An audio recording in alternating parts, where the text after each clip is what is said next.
Olá pessoal, dando continuação aos nossos estudos, nós iremos estudar hoje a relação entre a meiose e a primeira lei de Mendel. Mas primeiramente a gente precisa retomar algumas informações. As leis da hereditariedade publicadas por Mendel, elas foram publicadas em 1865. Porém, os cromossomos só foram descobertos a partir de 1882. A meiose só foi descrita a partir de 1885. E os trabalhos de Mendel eles só foram redescobertos no século XX, em 1900. Então, vamos lá.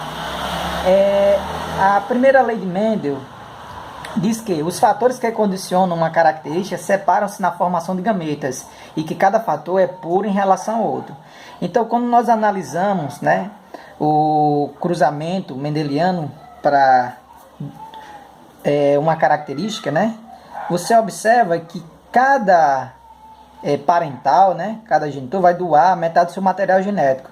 E se você observar, cada fator, que hoje chamamos de gene, vai dar origem a 2 gametas, como você pode observar no cruzamento entre 2 heterozigotos. E quando você observa o cruzamento em homozigotos, você observa que vai se formar também 4 gametas na formação do cruzamento. Então está de acordo com a proporção de gametas que é formado na meiose. Então vamos falar um pouco sobre a meiose. A palavra meiose significa diminuição. Então, ao final de uma divisão meiótica, que são 2 divisões consecutivas, eu vou ter 4 células filhas com metade da quantidade de cromossomos da célula mãe. Então eu tenho aqui uma célula com cromossomo paterno e outra com cromossomo materno. A gente chama essa célula germinativa, no caso, uma espermatogônia nos homens. Então a gente vê que vai ocorrer a duplicação dos cromossomos, e a duplicação dos genes. Então, cada cromossomo vai ficar com suas cromátides duplicadas. Vai ocorrer a separação dos cromossomos homólogos, o cromossomo de origem paterna e materna. A gente vai ter a primeira divisão. Após essa primeira divisão, a gente vai ter outra divisão, que vai ocorrer a separação das cromátides, irmãs. Elas vão se separar e vai ter origem a 4 células gaméticas haploides. Durante a meiose, como nós estamos falando, o número de cromossomos ele diminui pela metade. Formam-se 4 células filhas com metade do número de cromossomos da célula mãe. Como você pode observar, que a célula mãe tem 2 cromossomos e as células filhas vão ter metade do material genético. Então, qual é a relação entre um e outro? Bem, Mendel ele não chegou a conhecer os cromossomos, a teoria cromossômica, nem tampouco a meiose, que só foi descoberta após a sua morte. Mas se nós analisarmos, a proporção de formação gamética de Mendel é igual à proporção que ocorre na meiose.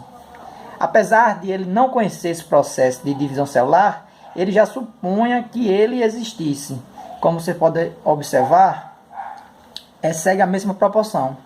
E essa relação entre a meiose e a primeira lei de Mendel, ela só foi redescoberta a partir de 1900 com a releitura dos trabalhos publicados de Mendel.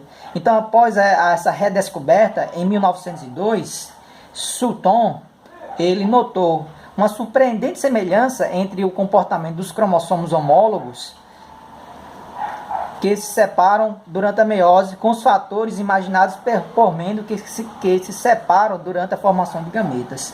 Então, a gente vai juntar essas 2 teorias, vai dizer o quê? Que é nos cromossomos que os genes estão localizados. E quando ocorre a meiose, eu tenho aqui o gene A, azão e o gene azinho. Quando ocorre a meiose, eu tenho a duplicação dos cromossomos homólogos e dos genes que eles carregam.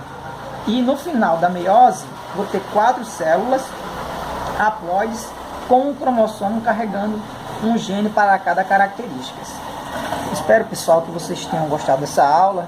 Se restou alguma dúvida, deixe seu comentário que depois irei comentá-lo. Até o próximo vídeo.